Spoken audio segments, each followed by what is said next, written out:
Alhamdulillah wa salatu wa salamu ala Rasulillah.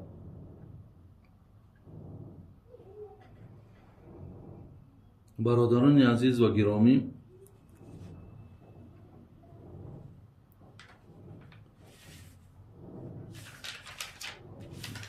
در دو مسئله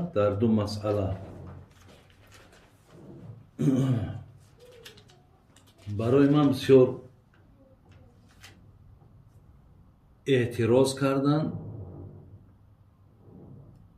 و از دو مسئله گفتگی ما بسیاری برادرای ما گوییم، شاید بسیار هم نه، یک اندک از برادرای ما ناراحتی کردن. یکی مسئله ای که من از نام مادرها و خواهرهایی که اونها را 3 سال و 5 سال و 11 سال که من این سالها را از زبان اونها برای شما گفتم و یک مراجعت هم کردم، شاید یگان حالتی یگان احساساتی هم بود، یگان تحقیر همون زنهای روس هم کرده باشم. مثل گفتم که مثال شما همون زنهای بعضی بوگنی گفته. بله برادران عزیز، من این را از حساب آن گفتم که وقتی میبینم حق این زنها وقتی پایمال میشوند، من این را به این خاطر گفتم.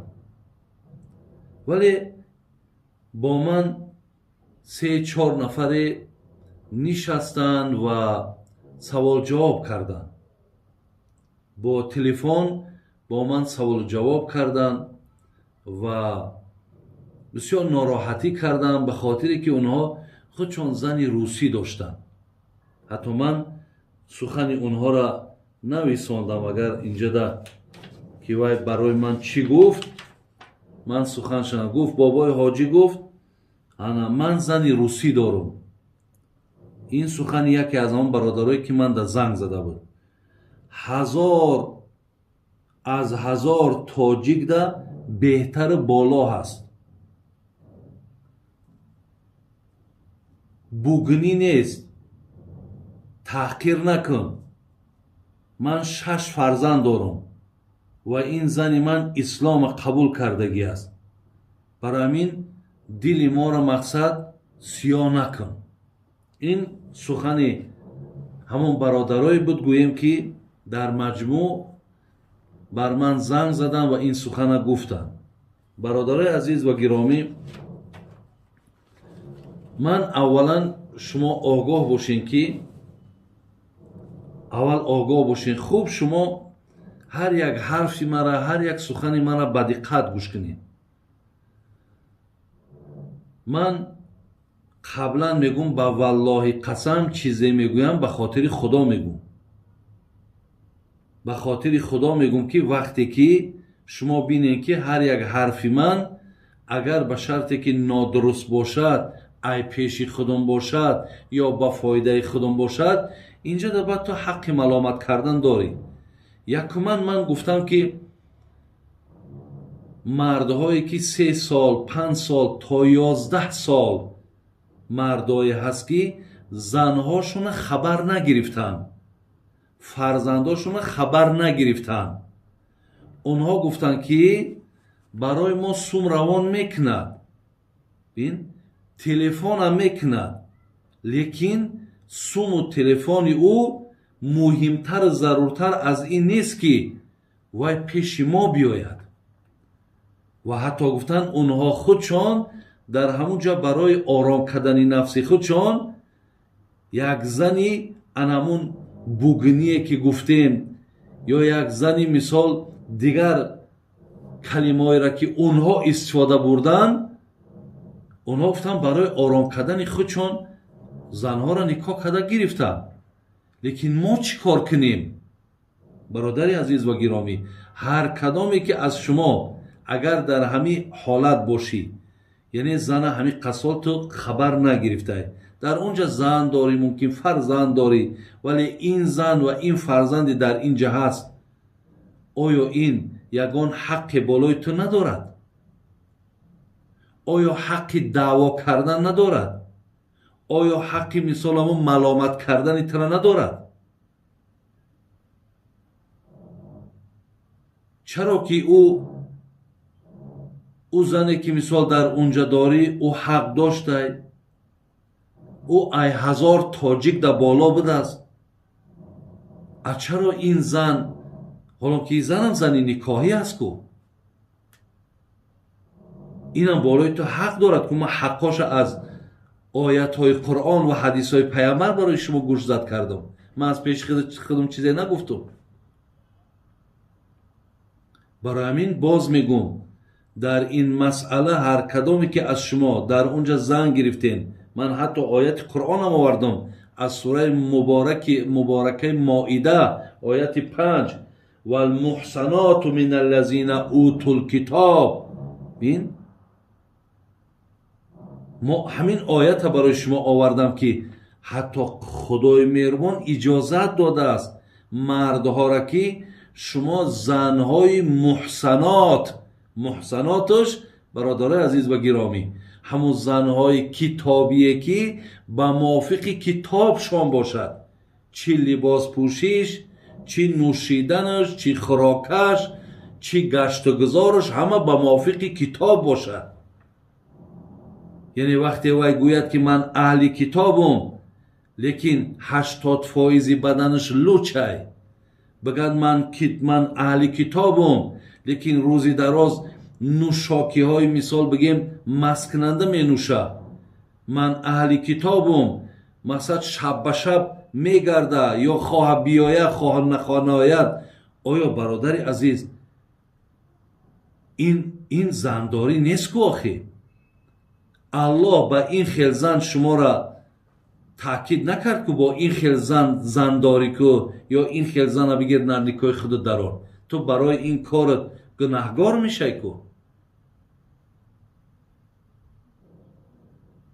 دیگر اینکه چرا برادر عزیز وقتی کردارهای زشتی همون را میبینی، چیزایی را که من حاضر گفتم، چرا برای پیشگیری کردن او تو قوت نداری، تو سعی نداری، چرا تو غیرت نداری؟ نمیتونی که این کارا را برای او کسمان کردن. معلوم میشود دادر عزیز هر کدامید که اگر از زمره همین خیل زنها را شما در نکاحتون در آورده باشین، شما در این نکاح کردگیتون که برای یک نفستون آرام کردن، شما گناهگارین پیش الله میرون. ولی آن نفرهایی که زنهای را گرفتن، خیلی که برادر میگد من 6 فرزند دارم، زنی من مسلمان است، ما در راست اونها برادر عزیز هیچ چیز گفته نمیتونیم. دهن ما بسته، ویم البته به البته ویم احترام دارد، ویم قدر دارد، ویم قیمت دارد. حتی همون زنهای کتابیه که اگر با کتابی خودشون پایبند عمل باشن، همونها هم احترام حق دارن. اینجا ملامتی من و گپی من در سر انامون کردارهای بد زیشتی اونها می رود. لیکن بازم یمی که اگر وای مسلمانم باشد، فرزندم داشته باشی، لیکن این زن و این فرزندای اینجا بدگی تا خبر نگیری، برای اینم باز جوابگری، برای اینم تو در پیشگاه خدای مهربان مسئولی برادر عزیز. دیگر مراجعتی که من کردم این بود که بسیاری از شوهرها تلفن نمیکنن، میگه برادرای عزیز آخی اینها بیچاره با کی مراجعت کنن؟ با کی مراجعت کنن؟ شاید صدای من، آوازی من که به گوش شما میرسد، اینا در من مراجعت کردن که حاجی بابا شما گوین، شاید که همونا مقصد به یک سری خلاصه بیاین. درست کردن آخی، ممکن همی آوازی من رود، دیگر با تلفن با او تو صحبت نکنی، تلفنش نکنی.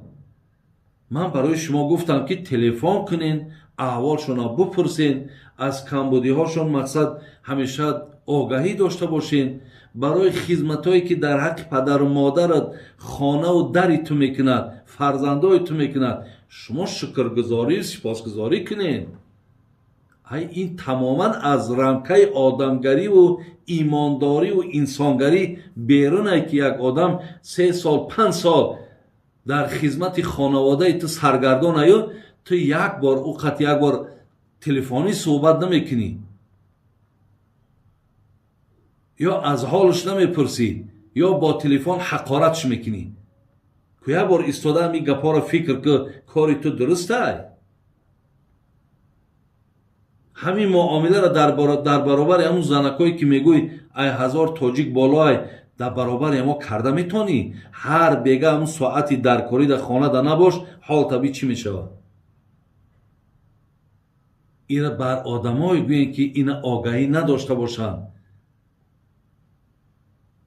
من باز میگم، من پس نمیزنم، لیکن باز میگم زن تاجیک ما بالاتر و برتر و بهتر است.